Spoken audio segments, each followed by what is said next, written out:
I humbly and gratefully accept your nomination for the presidency of the United States. Donald Trump draws attention to social issues in his first speech as the Republican nominee, his promise to the gay community. Hillary Clinton prepares to announce her vice presidential pick, who's at the top of the list. His undercover Planned Parenthood videos change the Republican platform. So that God will take it, bless it, transform it, and use it to transform the world. How David Daleidon's Catholic faith influences his life. And women religious. The Vatican releases new rules for contemplative life. Those stories and more on EWTN News Nightly for Friday, July 22nd, 2016.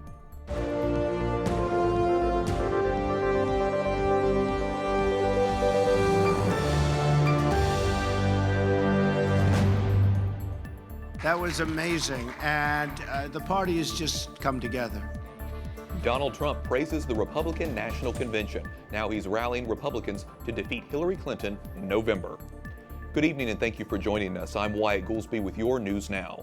Trump appeared this morning in Cleveland to thank volunteers. He complimented his children, Republican leaders, and his running mate, Mike Pence. You got to understand, I ran as an outsider. I didn't want anybody. Now I have guys like Mike Pence. I mean, this isn't supposed to happen. See, now if I don't win, I'm going to blame Mike, right? We have to blame Mike. The GOP candidate appeared enthusiastic as he sets his sights on the general election. He was cheered on last night by Republican delegates during his speech to accept their nomination. Chief White House correspondent and political director Lauren Ashburn reports from Cleveland. Donald Trump vows to put America first. He painted a dire picture of a country sliding deeper into poverty, violence, and corruption. The attacks on our police and the terrorism of our cities threaten our very way of life. Trump promised to restore law and order while speaking to people he portrayed as forgotten. These are people who work hard but no longer have a voice. I am your voice. His speech clocked in at an hour and 15 minutes, the longest since 1972. He also became the first Republican nominee to embrace the gay community at a convention. I will do everything in my power to protect our LGBTQ citizens from the violence and oppression of a hateful foreign ideology. Believe me. And I have to say, as a Republican, it is so nice to hear you cheering for what I just said. Thank you.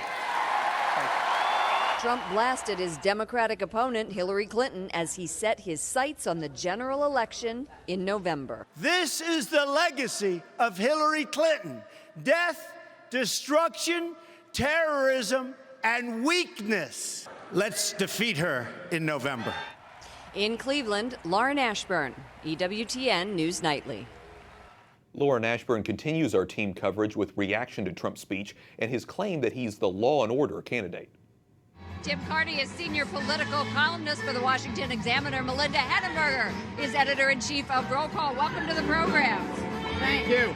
Trump's main message is about safety. Safety will be restored. Is this a winning message?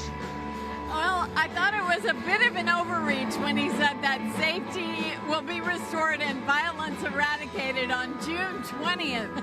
So he's January promising, 20th. Yes, January 20th, It's been a the long day day. of inauguration. So that's promising a lot and may not work out that well. Tim? Yeah, is it going to come only at noon at the inauguration that it's restored? And he did overstate the uptick in violence, but it is something that Democrats are going to have to address, that while crime has gone down over the last decades, it's gone up over the last couple of years. That's something voters are really worried about, and the media tends to downplay, so that could be an effective message unless the Democrats counter it well. Let's move on to the DNC next week in Philadelphia. We'll be there. What do you think Hillary Clinton has to do to counter this convention? I'm guessing that her counter message will be make America sane again. That you really in these tough times need someone who has been through a lot, who's not new to the scene, and who we can count on to be predictable, and she is.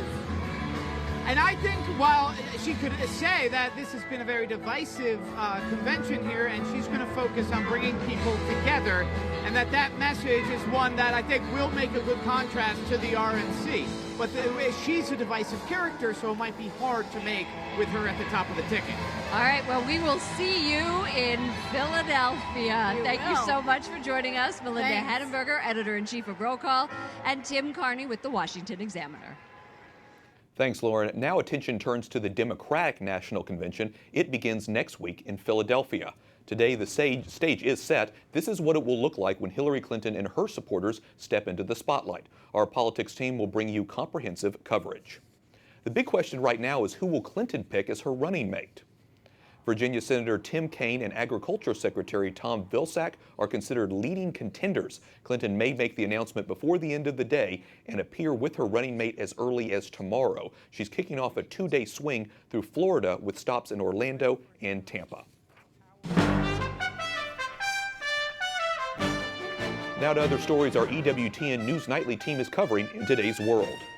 We're following a developing story in Germany. A shooting near a mall in Munich reportedly leaves at least 6 people dead and others injured. Some of the shots rang out near a McDonald's restaurant. Police told people in the area to avoid public places while officers searched for suspects. It's the second attack in Germany in less than a week. On Monday, an Afghan teenager wounded 4 people in an axe and knife attack on a train near Wolfsburg. Investigators say he attacked another woman outside as she tried to get away. He was later shot and killed by police. ISIS claimed responsibility, but investigators believe the teen acted alone. Mexican President Enrique Peña Nieto says he's looking forward to working with whoever is elected the next president of the United States. Today he met with President Obama in the White House, who reaffirmed the importance of the U.S.-Mexico relationship. We're not just strategic and economic partners. We're also neighbors, and we're friends, and we're family, including millions of Americans that are connected to Mexico by ties of culture and of language. Obama says the U.S. sells more to Mexico than to China, India, and Russia combined. Today's meeting comes the morning after the close of the Republican convention. Peña Nieto avoided questions about Donald Trump's position that Mexico should pay for a U.S. border wall. The Venezuelan government and opposition members agree to let the Vatican mediate the crisis talks between the two parties. President Nicolas Maduro and his socialist government have been locked in a showdown with the country's Democratic Unity Party. Venezuela is facing a severe economic crisis with the world's highest inflation and food shortages. Polls indicate most Venezuelans want Maduro out of office. The former presidents of the Dominican Republic, Panama, and Spain have been lobbying for a Vatican envoy to help with negotiations. The NBA is moving next year's All-Star Game out of Charlotte. The league is protesting a law passed in North Carolina which requires people to use the bathroom that corresponds to their gender at birth. The league has not confirmed a new location for the 2017 All-Star Game. The NBA originally planned to hold it at Charlotte's Time Warner Cable Arena. Some see the bathroom law as discrimination aimed at transgender community, but state lawmakers say it protects privacy rights, we should say. The NBA says Charlotte could host the All-Star Game in 2019, but only if changes are made. The Alaska Supreme Court strikes down a state law requiring parental notification before a minor can get an abortion. Voters approved the law in 2010, but justices decided it violates the state's constitution's equal protection provisions.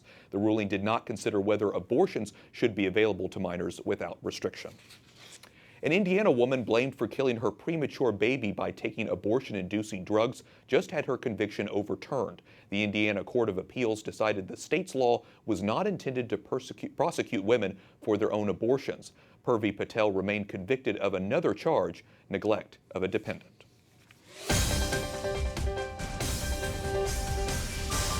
Pro-lifers met on the sidelines of the Republican convention this week. Our Jason Calvi spoke with David Daleiden, the man behind the undercover videos that claims he shows Planned Parenthood or illegally sold baby body parts.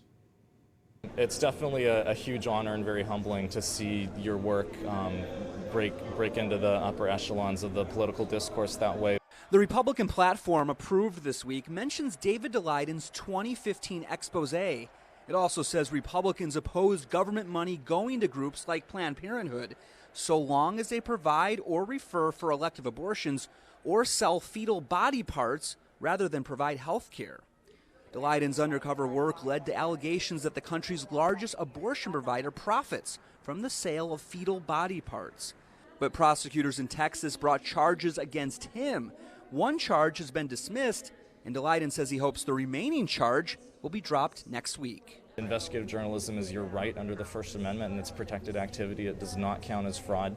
The charges in Texas, again, are all based on this idea of some kind of legally cognizable attempt to harm or defraud, but it's not legally cognizable harm or fraud if you're just telling the truth about what someone is doing. Over the past year, David has leaned on his Catholic faith when faced with messages of hate online or claims he manipulated the videos.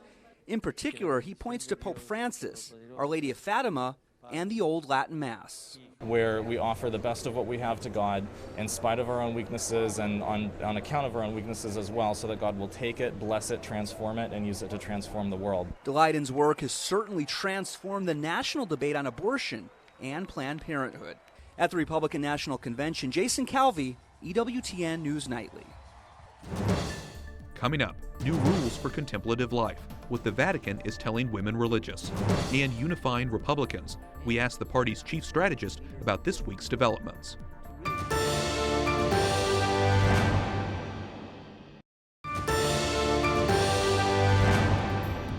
Today we celebrate the solemnity of St. Mary Magdalene. This is the first year the church marks it as a major feast day. Pope Francis made that change in time for the Jubilee Year of Mercy. The Holy Father says she is a model of repentance.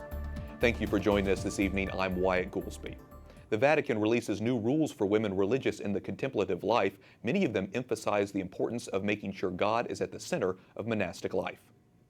What the Holy Father is envisioning, I think, is a cooperative effort among monasteries of the same spirit, the same charismatic gift, and they could cooperate together and provide a richer formation for their young people. Archbishop Tobin of Indianapolis is in Rome to unveil the new guidelines. He's part of a religious order and used to work in the Vatican's Office for Consecrated Life. Edward Penton with the National Catholic Register joins us now from Rome. Ed, what exactly are the new rules? The new rules, Wyatt, are really to improve governance of contemplative life for women, to make them collaborate better, but also in terms of enhancing their prophetic witness, to make sure that their witness gets out into the world and their example is shown to the world. And I think that's the main reason for this. And I think it's the Pope's very keen that this gets out. So why did the Pope see the need for new rules now? Well, it's been a long time since there's been a document of this kind. I think 1950 was the last time there's been an apostolic constitution on this theme. And there's been a lot, of course, that's happened since then. You've had the Second Vatican Council and all that's changed in society since then. So I think he's just wanting to bring things up to date and to really make contemplative life, women's contemplative life, more relevant and offer more in today's world. Well, the Holy Father often expresses his appreciation for nuns. Why does he see them as such an important part of the church? It goes back, right, to his interest in the prophetic witness of contemplative life, which he sees as very important in today's world, which is suffering from a lot of polemics and disunity. And I think he sees the community life, the example that contemplatives give, and the silence and the prayerfulness and the centrality of God in those communities as absolutely vital in today's world, which in many ways has lost all of that. Well, I know a lot of Catholics are happy to hear Pope Francis express a lot of these values like prayer, the Eucharist, and of course, community. Ed Penton with the National Catholic Register in Rome. Thanks so much, Ed. Thanks, Wyatt. We're learning more about the private pilgrimage of Pope Francis to Assisi next month. Francis will take a helicopter on August 4th from Rome to the small town in Italy's Umbria region. He will visit the Basilica of Our Lady of the Angels and the small chapel built by St. Francis 800 years ago. Afterwards, the Holy Father meets with Franciscan bishops and superiors and then greets pilgrims.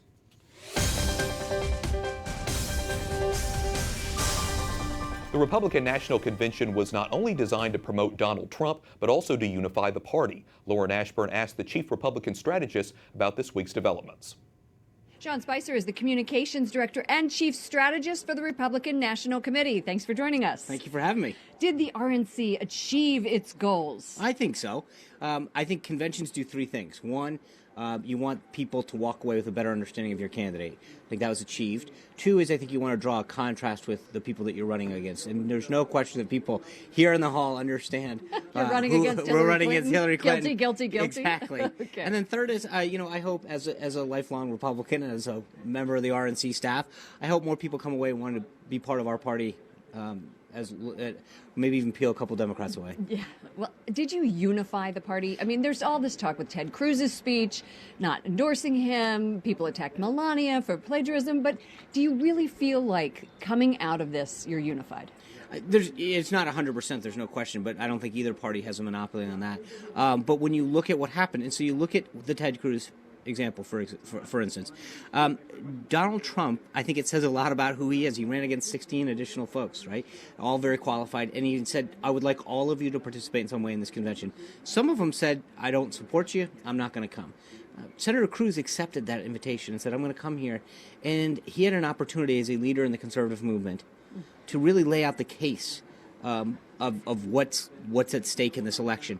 And the thing is that I know people get their head wrapped around the idea, well, he didn't say the word, I'm going to endorse you. But forget, I'll give him that. But he could have done a lot to talk about what's at stake and the differences between the two parties, and he chose not to do that, and it's frankly disappointing. The platform voted on here, most conservative, socially conservative that we have seen, especially on life and marriage. Right. Thoughts on that? I think people keep wondering what's going to, when you go into a week like this, what about the platform, and especially on the social issues? Look, we are a pro-life party. We're proud to be pro-life, to stand up for life. And so anybody who thought that we were going to do anything less than that was sadly mistaken. Look forward, DNC. What do you expect? I think that when you talk about party unification, they're going to have a big problem. The Bernie Sanders wing, I mean, a lot of people, the problem they have with Trump is his rhetoric. Right? Fiery. We don't like the way you said this, but what they have a problem with the DNC is that Bernie Sanders has a left-wing, extreme left-wing progressive agenda. He is a socialist, for goodness sake. And I think they're going to have a hard time reconciling his positions because his supporters are really believe in that agenda, and they're not just going to roll over and support Hillary Clinton. She has a major trust issue with the American people, and I think next week they're going to try to shore it up. But what you're going to see from them is going to be a very scripted, very Washington-focused convention that they've done in the past. Well, you'll be in the lion's den. I know. I'm excited. I saw Debbie Wasserman Schultz, the chair of the DNC, earlier this week, and I said, isn't it nicer coming to somebody else's than going to your own? And she agreed.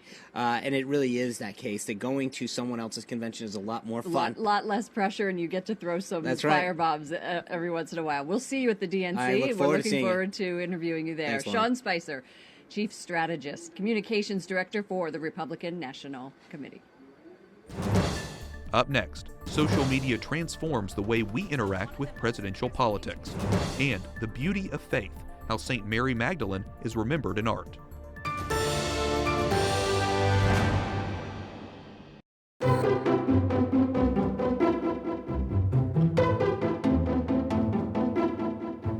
Thank you for joining us this evening. I'm Wyatt Goolsby. Now, the beauty of faith. Earlier this week, our Brian Patrick spoke to Jim Sullivan about St. Mary Magdalene.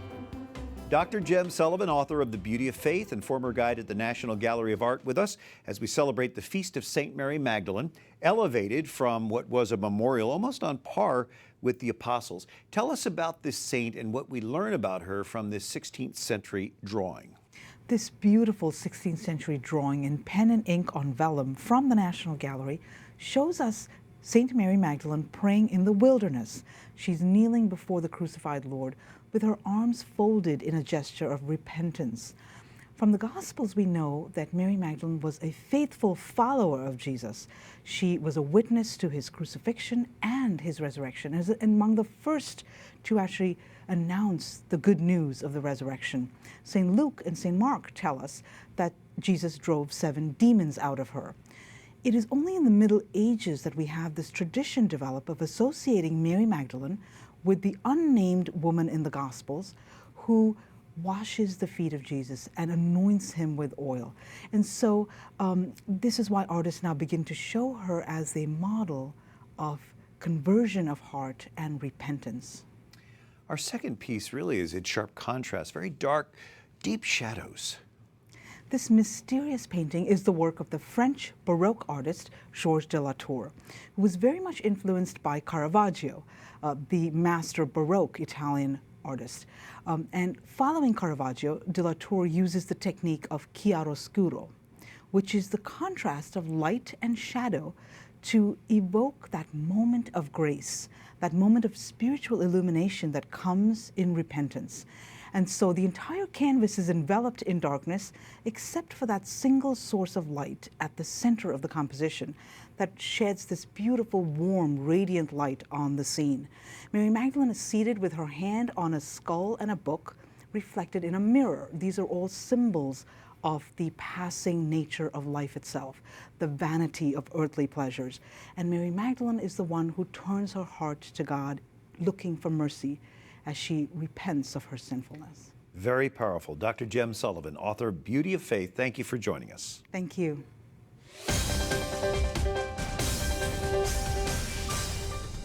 Social media has changed the political landscape. New platforms allow candidates to use online posts and tweets to engage directly with voters who can respond in real time. Catherine Zeltner takes a closer look at the politics in digital era. Katie Harbath joins us now. She directs global elections for Facebook. Katie, thank you for being with us.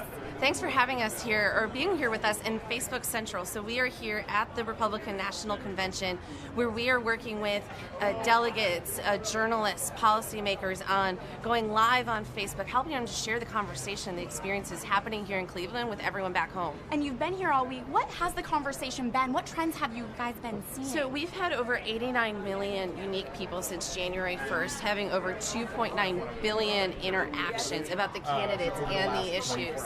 And so one of the interesting things we've started to see is a huge spike now around the convention. People are talking about this. There were over 8 million people talking about the convention the first night, 14 million the second night, and nearly 12 million last night, talking about the candidates and the issues on Facebook. What about millennials? How have they been using it? Big users on Facebook, how have they been engaging? They've been having a big part of the conversation. In fact, when you look for Mr. Trump, the largest percentage of people talking about him are those 25 to 34. And let's talk about Mr. Trump himself. How has he been using Facebook? It's been really interesting. He's really been using it to reach out to voters. He has the most likes of any candidate, and he's been really utilizing our new Facebook Live tool. His live video of his arrival yesterday has over 1.2 million views, and it's the most watched live video from the convention thus far. That is incredible. Katie, I did want to address something else. Facebook has been in the news recently. Mark Zuckerberg met with some conservative leaders over concerns that Facebook is suppressing conservative news. What's been the response and reaction to that, and how have you guys been making sure that that's not happening? Well, our presence here, we've been working with conservatives for a long time. I've been at Facebook for 5 years. My background's Republican politics, working with that audience. And one of the reasons we've been working with the convention for over a year and a half of wanting to have a presence here, and we've just had a great reaction of folks here. We've had conservative news outlets here, traditional media, online media, all wanting to come here, learn how to use Facebook Live, and we've been seeing a huge amount of conversation on the platform. So the reaction here has been really great from the delegates, and they're really wanting to learn how to use Facebook. Katie Harbath, thank you so much for speaking with us. We'll see you at the Democratic Convention. Yes, absolutely. Thanks, Catherine. The final night of the Republican National Convention culminated in the most critical speech of Donald Trump's life. But before Trump hit the stage, his daughter Ivanka commanded the spotlight, painting him as a champion for women. My father values talent. He recognizes real knowledge and skill when he finds it.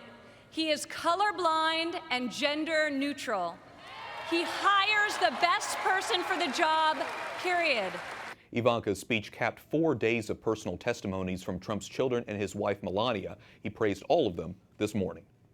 For the EWTN News Nightly team, I'm Wyatt Goolsby. We leave you tonight with a last look at this week's Republican National Convention in Cleveland. Next week, our team moves on to Philadelphia for the Democratic National Convention. Good night, and God bless.